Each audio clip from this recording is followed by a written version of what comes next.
That is, just talking here about how surprised I am that so many people showed up for this. Because when Craig and I talked about this topic, it was talking about staying power.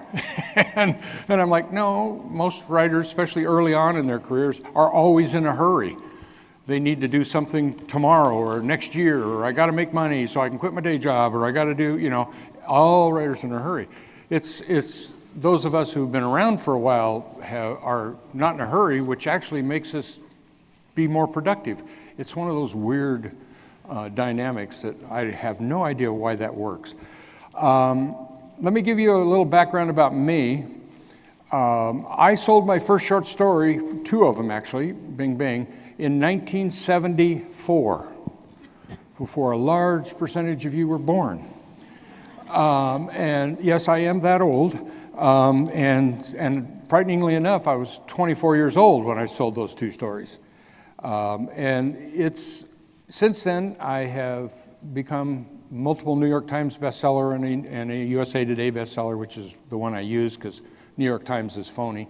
And the other aspects that I've sold, I've published, I don't know, somewhere past 200 novels now, and hundreds and hundreds and hundreds of other books.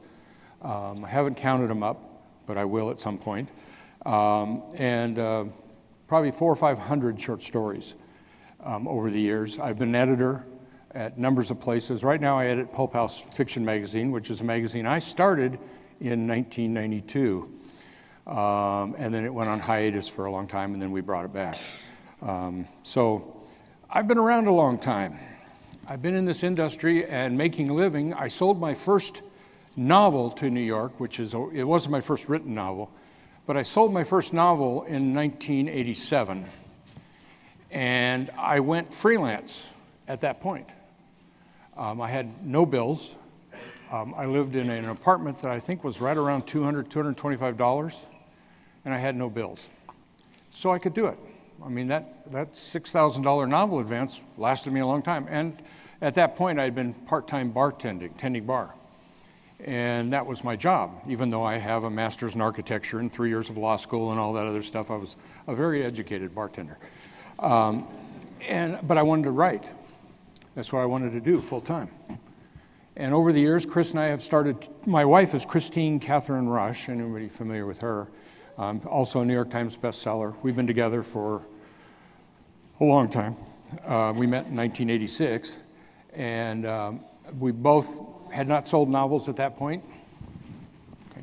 And we had, we were both selling short stories at that point, but we hadn't sold novels in the old traditional world. That world doesn't exist anymore in any reality. It's now indie all the way. The traditional publishers are dying slowly.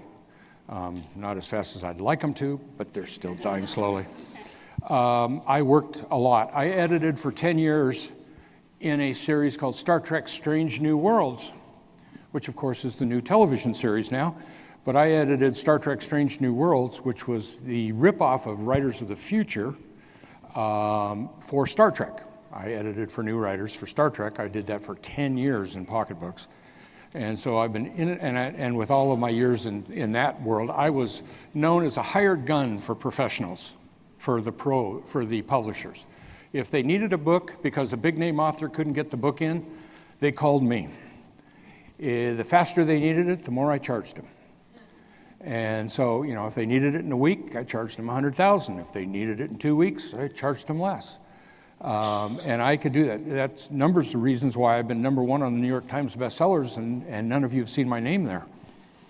Because I've written books that were #1 on New York Times under other authors' names. And so, you don't want to go that way. I don't own any of those copyrights. And now in the new world, I wish I'd have written my own books during all those years. I'd have been so much better off. But I've been around a long time. How have I been here? Did a number of you people listen to Kevin Anderson and his Black Ice discussion? Anybody? Okay, well, Kevin Anderson and Chris and I have been good friends. Kevin and Chris met in a 101 writing class at the University of Wisconsin. And so Kevin J. Anderson and Christine Catherine Rush in a 101 writing class. And they've been best friends ever since. Of course, I've now been friends with Kevin for a long time. And he's, he does Dune. He and Brian do all the Dune stuff, and among other things. One of the aspects that we talk about once in a while is the crashes. And Kevin calls them black ice. I just call them a crash. The definition of a crash is when you're laying on the floor, your career is over, you don't have no idea what you're going to do, and then you just keep going. Chris and I have had 4 of them. 4 crashes. Now, considering it's been almost 50 years, well, or 30 years since 1987, that's not bad. But there have been that many. I think Kevin and Rebecca are at 3 or 4. I went around Invention at a science fiction convention about 12 years ago and just asked all my best friends, like George Martin, how many crashes have you had? I bet all of you think George has always been rich. Oh, good God, no. George sold 2 books in New York and a number of short stories, very acclaimed, and couldn't sell another book. He was dead. His career was finished. And he went to Hollywood, started doing, I think, Beauty and the Beast and Twilight Zone and a couple other things, and crashed there. And his career was dead again. Most of you don't know that about George R.R. Martin, but yeah, when you've known someone a long time, like Chris and I have known George that long, you watch him go through these.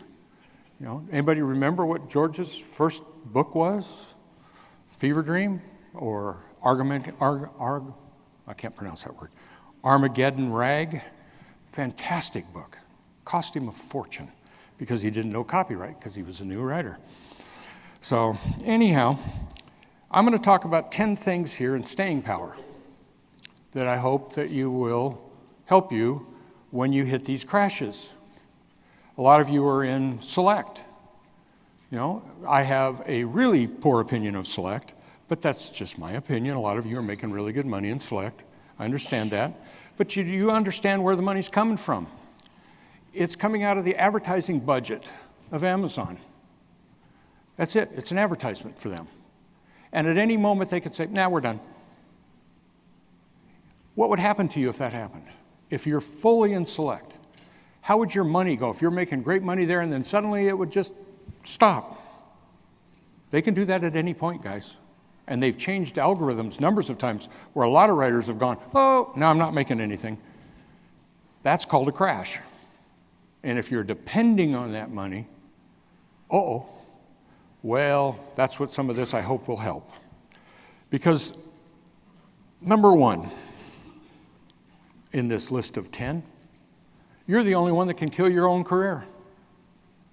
Oh, and I've watched it so much over the decades. Oh my God, really, really good writers. And they quit. For whatever reason, family, a crash, something else, we call them life roles, where life comes in and just says, oh no, you're not doing that anymore. They quit. That's how you get out of this industry. You quit. That's it. There's nothing else that can chase you out. Nothing. If the money suddenly dries up, Amazon changes and says, oh, we don't like that advertising budget anymore. We've got enough people in Prime. We don't need that advertising. And they just kill Select, which they could do. Then you're on the bottom. What do? You keep writing. You go wide. You go out to all the other stuff. You start making money on Kickstarters. You start doing other stuff. You pick yourself up and keep going. So the number 1 thing is you have to remember, and how I am still here after 50 years, which just hurts me to say. I'll tell you why. Because I never quit, which isn't actually true. I was about to quit after the 7 years after that, because for 7 years after I sold those first 2 short stories, which I wrote 1 draft and mailed and got bought by this top magazine. In fact, on one of the table of contents, I'm between Manly Wade Wellman, which none of you would know, and Isaac Asimov. I was on the table of contents between those 2. And I'm like, oh. And so what happened is they came in the mail and I went, oh man, maybe I better start learning how to write. Dumb. So who did I go? I went to all the English teachers and all that stuff. Oh, you need to rewrite, you need to outline, you need to do all that crap. That's all myth. That has nothing to do with any reality of writing, of professional writing. And for 7 years, I polished. We are the only art form in the world, folks, that tells you if you write slower, you write better. We're the only art form. Could you imagine? And the word practice, if I say practice in front of a whole bunch of writers like I just did, hope I don't get lynched. The reality is practice. That's a dirty word to writers. Any of you think about just going to your computer and practicing? Oh, of course not. But if you were a musician, you'd practice all the time. If you were a painting artist, you would practice techniques all the time. But writing is the only art form where practice is a dirty word, and writing and doing less gets you smarter, which it doesn't, but it's a myth. And so all that stuff I spent 7 years at. 7 long years where I could have been selling. I didn't. I just didn't sell a word. I didn't get anything but a form rejection from that point forward. The minute I started rewriting, and the minute I started polishing, and the minute I started outlining everything, I never got anything but a form rejection. In hindsight, I know why. Because I was making my stories plain, dull, and perfect. Plain and dull don't sell. Sameness does not sell. Why those first 2 short stories sold is because they were different. They were unique. They were rough. And as an editor over the years, I only buy rough. I literally, when I was pulling envelopes, manuscripts out of envelopes, and now when I look at something that comes in, I can tell if you've polished it, literally almost at a glance. Every long-term editor can tell if you've polished something, and we reject them out of hand. We just reject them out of hand. I'm sorry, it's a reality. It's because we know it's going to be dull and same. So why should we bother to read it? If you've polished it and made it perfect, you're sentence by sentence perfect, readers don't buy for sentences. They buy for story. Okay? I know. It's hard. I understand it. But the reality is for 7 years, and I basically was going to quit until one day a friend of mine handed me a 1948 book that had Heinlein's rules in it. And Heinlein's rules are 5 basic rules. You must write, you must finish what you write, you must never rewrite, you must put it on the market to sell, and you must keep it on the market. He came up with those in 1947. He called them these business rules. If you follow those, which nobody can, I still have problems with them at times. You must write, you must finish everything you write, you must not rewrite, and you must put it on the market. You know the one I fall down on all the time? Put it on the market. Man, that's a killer. I must have 40 or 50 short stories in files at home that I haven't put out on the market yet because I just haven't got to it. I write a short story, put it in the drawer. Give it to Chris to read. She likes it. Tells me to send it to Queen or something. I put it in the drawer. Yeah, I fall off of 4 all the time. Most people fall off on 1 and 2. Almost everybody who's a new writer who's full of fear falls off on 3. So anyhow. But if you're going to be around, number 1, just don't quit. Well, I almost quit at that point, found Heinlein's rules, looked at what Harlan Ellison was doing. He would sit in the middle of a bookstore window, and someone would give him an idea, and he was on a manual typewriter. He'd print out the story and tape it on the window so people going by could read it page by page. Some of those won Nebulas and Hugos and Anthonys and, award-winning stories. And he'd just do it 1 draft on a manual typewriter, sitting in a window while talking to people. Yeah.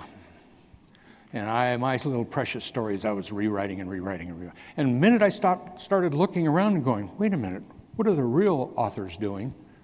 I started going, oh, wait a minute, hold on. They don't rewrite.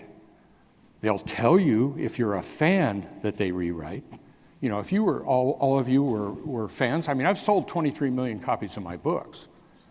And if you were all people who were here because you were fans of my writing, not writers, because I'll bet almost anybody here has read anything I've written. But the reality is I would be telling you I was a 2 or 3 draft writer. But I'm not. I'm a 1 draft writer, never look at it again. Bottom line. That's why I'm one of the most prolific writers still functioning in the world. That's the reason. I did a thing on it this morning called Writing into the Dark and explained all that. So number one, I almost quit there. I almost quit in 92. I couldn't sell a book again in 92. And so I was just about done at that point. And we were closing down Pulp House, which was our publishing company at that point. And we had a specialty press back then. And then I got burnt out after working in New York all those years and the lack of respect and the lack of everything else. And so I basically quit in about 2008, I think is when it was. I went and played professional poker. I was down here all the time. I lived up north, but I was down here in Vegas all the time, playing professional poker. And doing real well, making good money. And then the indie world hit. And I went, oh, no, I'm not done yet. And back into the indie world I came. And so it's just a matter of, yeah, and then there have been crashes along the way, but near quit, did quit, came back. Does anybody, if I hadn't told you that, nobody would know that. If I hadn't told you I had been here for 50 years and sold my 2 short stories in 74, nobody would know that. That's the real fun about this business. Nobody cares. Nobody in the world, except maybe Chris, my wife, cares what I do. Not a person. And nobody cares what any of you do. And that's amazingly freeing. That's just like lifts the weight off of, oh, if I do this, then people are going to hate me. No, nobody cares. Do what you want to do, write and have fun. Okay, so number one, just don't quit. And if you do quit, get off your ass and come back. Number two, avoid burnout. What's burnout? Well, I burned out, New York. You know, just tired. I was writing a lot. I mean, 1 year in New York, I wrote 13 books. These were all 90 to 110,000 word books. I very seldom write under 1.2 million, 1.3 million. That's my normal speed of what I call consumable words, words that people are going to see. And I don't burn out now, that's my normal pace. But back then, I got tired of all the crap, of all the chasing, of all the stupidity of editors, of all the copy editors, of all the, just went on and on and on. And I burned out. What I watch in indie publishing, burnout, and frighteningly enough, this hasn't been around that long. We've only been here, 15 years, 13 years now? Since the Kindle revolution. I don't know how many years it's been. But the reality is it's not very long. And yet I've watched so many writers burn out and quit. In the indie world. They get going, suddenly they're making enough money, they can have their spouse come in and work for them, and they've got this going on, and they've got virtual assistants they're paying, and they're doing all of this, and then the money dries up. And they have to keep writing the same series. Oh my God, just shoot me now. Over and over, write the same damn series over and over. Oh, you literally would have to kill me. I mean, I have 5 or 6 or 7 different series, but how do I write the next book in a series? I don't know. It's just whatever strikes me and then I write it. You know, I don't care what the fans think. If they want my next book, well, I might write one of these days. I might not. I don't know. See, that's the attitude. If you don't care, nobody else cares. And the reality is that burnout is the most dangerous thing. When you just don't want to go to the computer. Folks, let me put it to you this way. You sit alone in a room and make shit up, and people pay you a lot of money. Can you describe it any other way? You sit alone in a room and make stuff up, and people pay you money. If that isn't fun, you're doing it wrong. And if it's not fun, and it's work, and it's grinding, and oh, I got to do this, and oh, I got to do that, you're going to burn out. And you won't be here 50 years from now talking to a room full of people. Because guess what? I'm the oldest person in this place that's been writing for 50 years. Sorry, there are other writers who are not here. They've been writing longer than me, Robert Silverberg and a few others, and they've kind of retired. Larry Niven, people like that in science fiction, a couple of the mysteries. Lawrence Block's still writing. He's been around longer than I have. Larry's a great friend, and and I've learned a lot from him over the years. But Lawrence Block, if he was standing here, I'd say, well, I'm not the oldest, it's him. But I'm the oldest. And that's just, that staying power is what you want. Because at some point, you have so much stuff that you just make a shitload of money. Unbelievable amounts of money. And that's, WMG Publishing right now, I know a lot of you are working towards that mythical 20 or 30 or, where the discoverability kicks in. That's a valid point. It's been proven in advertising things all through the world and in many, many other areas like clothing and stuff. That mythical 20. Well, 20 is discoverability. WMG Publishing, which is my company and my wife's company, we started it, we're the only owners. It focuses only on our work. We have over 1,100 titles.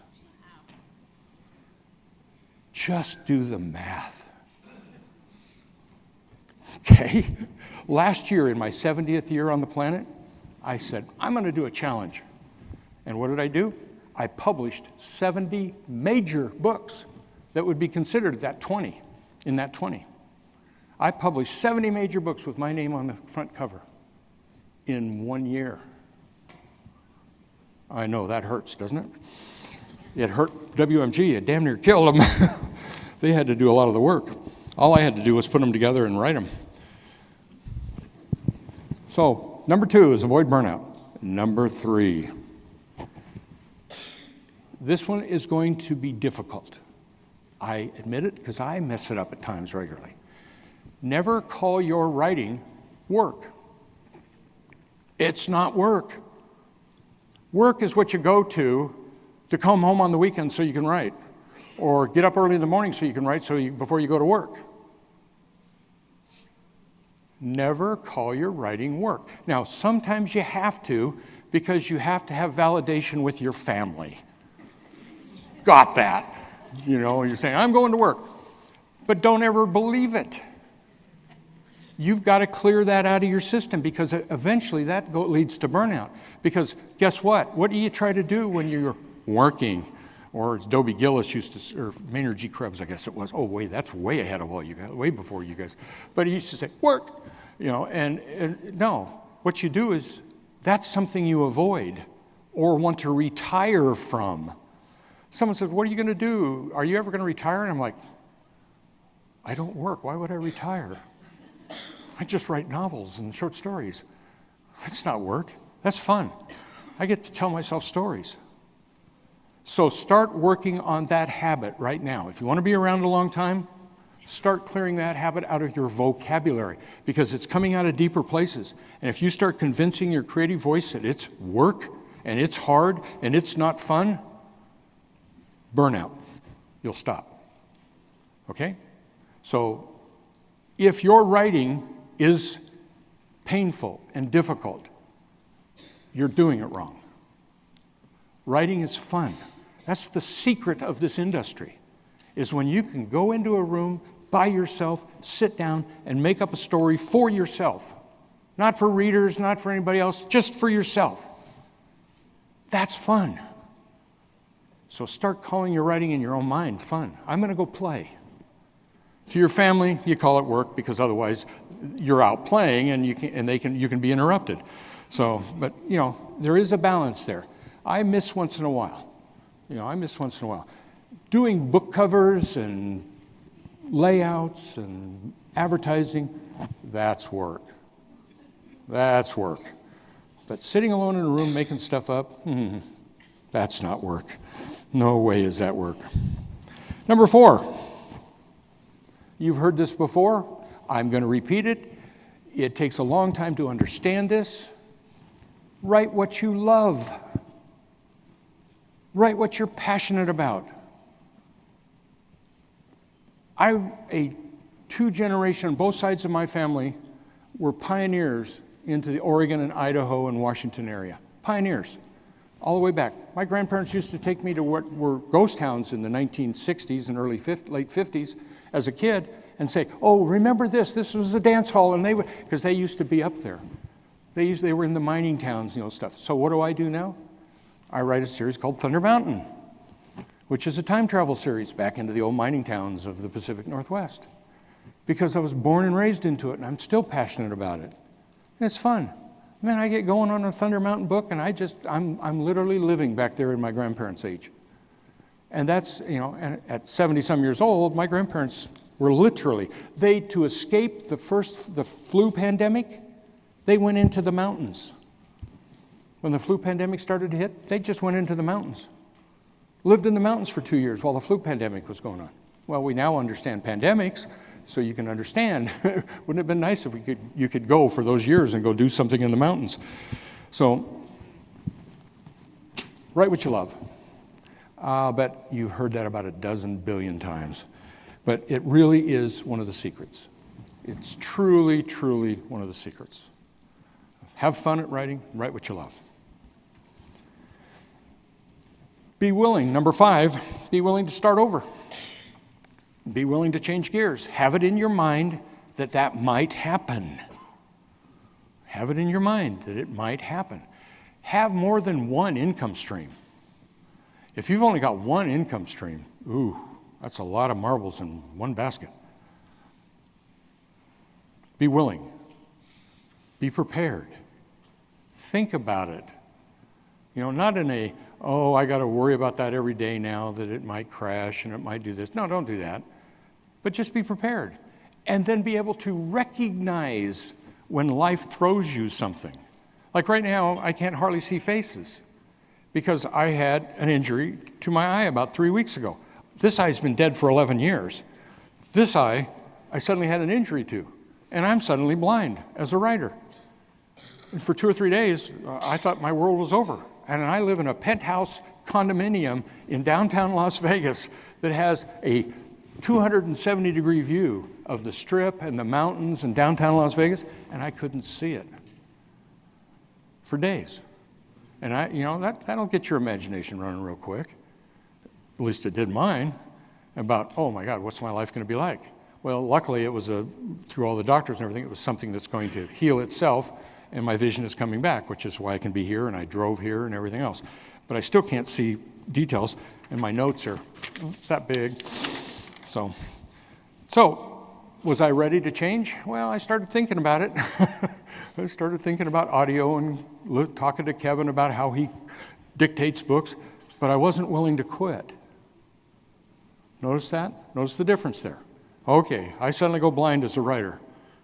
I can still write. I can still do things. I would be different. It would be different. I'd have to have a brand new learning curve, and that's what happens when these life events occur to everybody. Is suddenly you got a new learning curve. Suddenly you have to put up with family that you didn't want to put up with. Suddenly you've got to do something. Suddenly one of your main money sources just dries up. Yeah, well, get back up and start planning where you're going next. It's so easy for me to say. It's so hard to do, but that's what you got to do. Number 6, if you want to be long-term, this is going to hurt.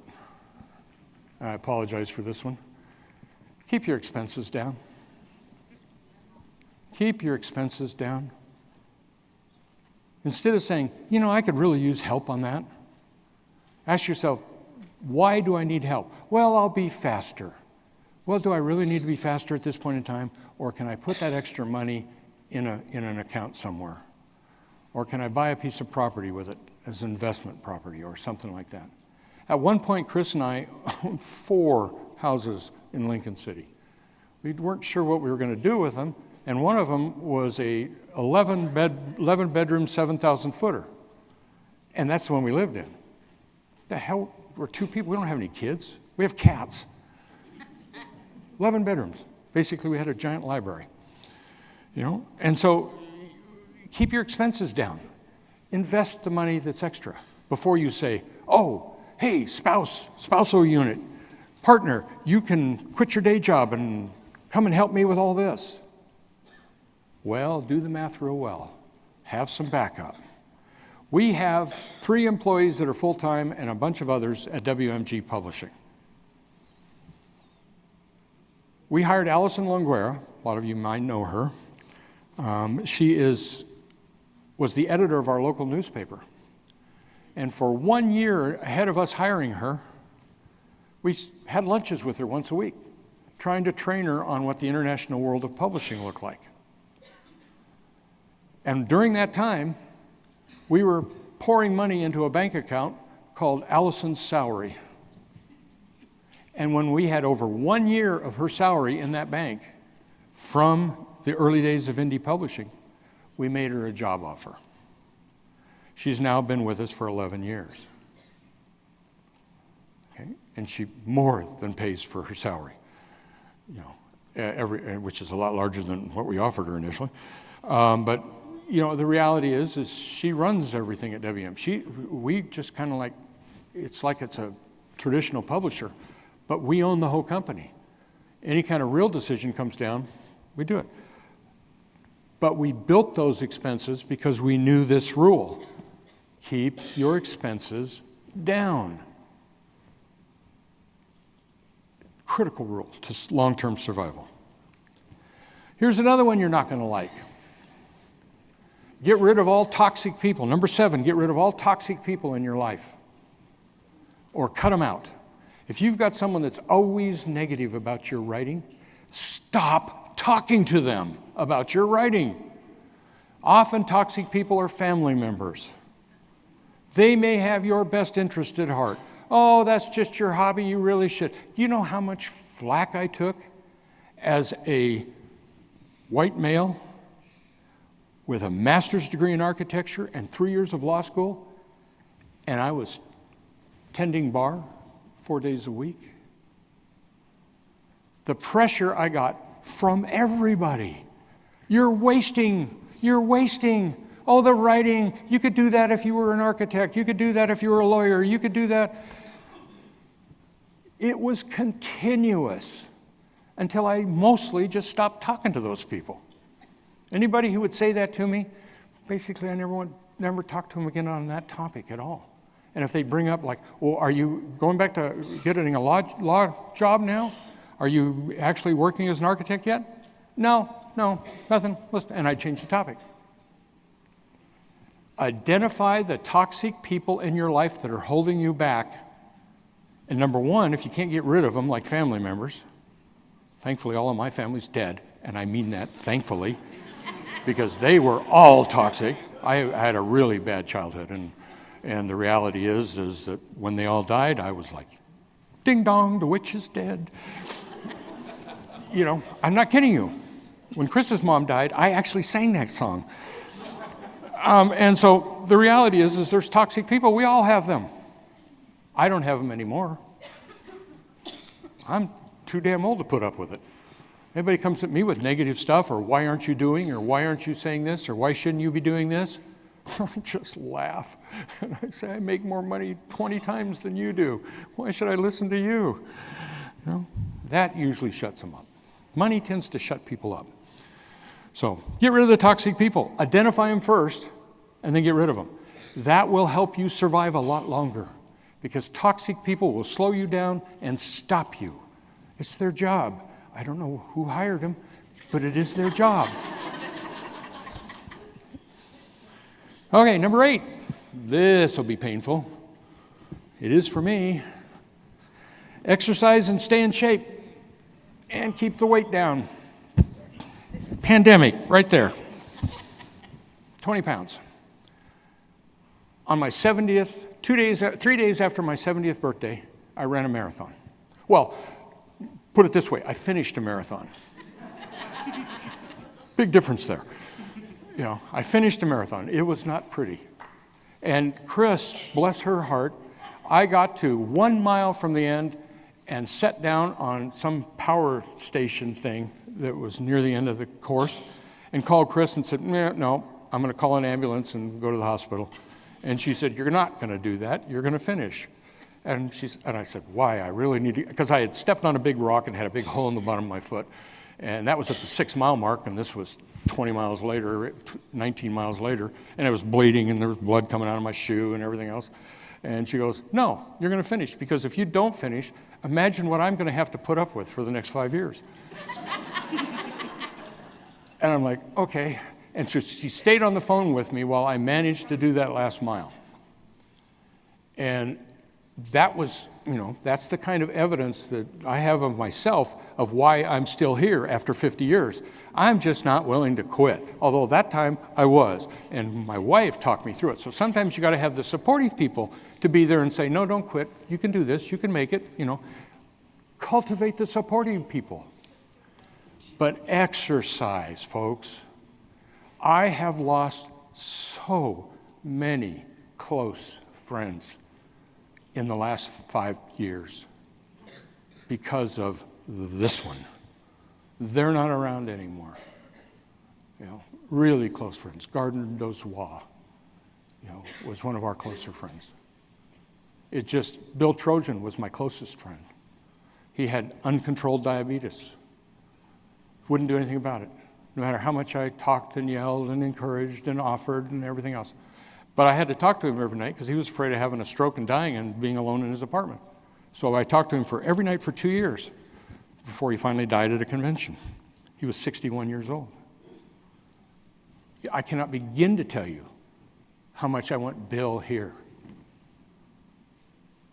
But he didn't take care of himself. Just didn't take care of himself. You have to do this one, guys, if you want to be around. If you want to be an obnoxious old guy like me, you still writing, you've got to take care of yourself. This 20 pounds is coming off. Actually, it's down too, but it was pandemic weight. I kind of got lazy. And I have a marathon planned on April 1st. I have a half marathon, the Las Vegas Rock and Roll, in February. This is going to be gone. This is going to be gone.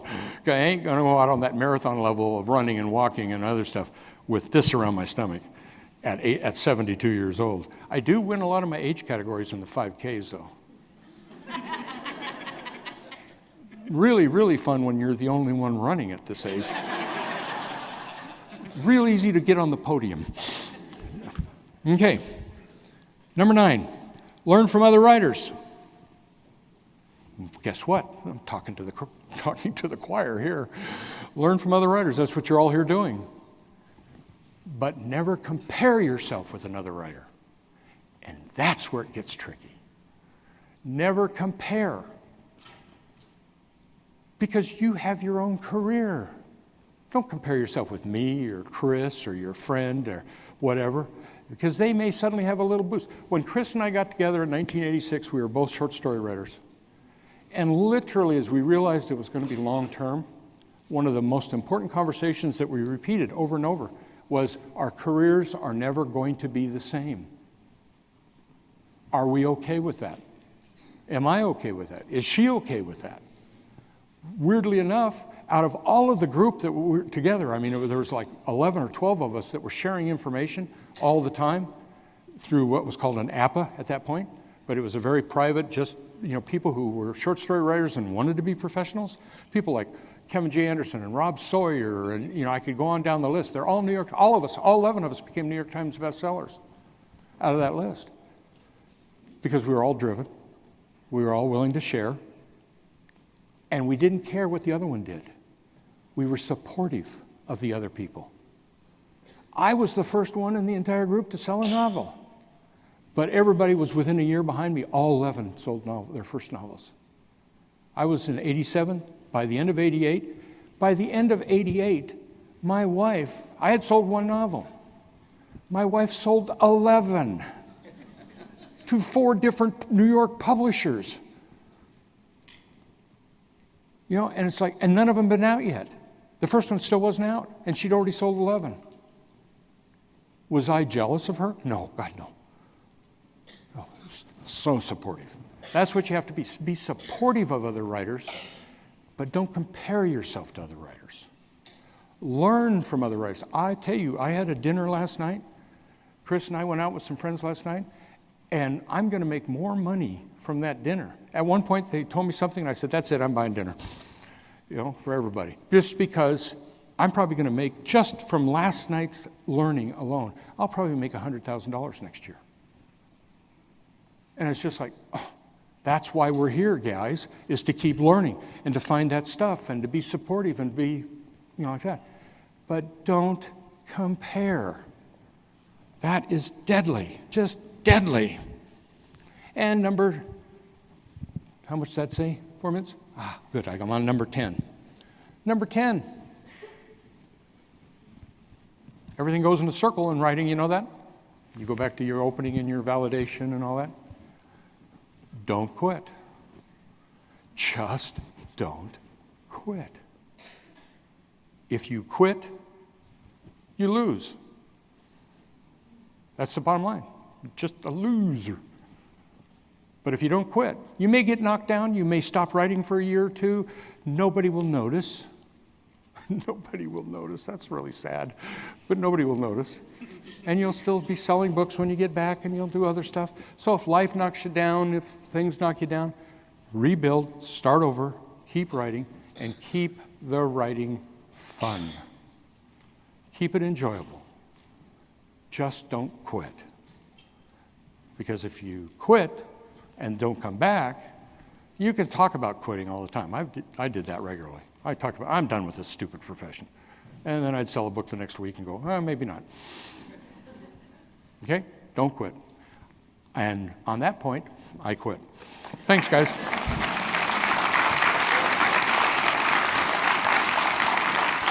I hope it helped. Hope it helped. How'd I do? Oh, within a minute or so.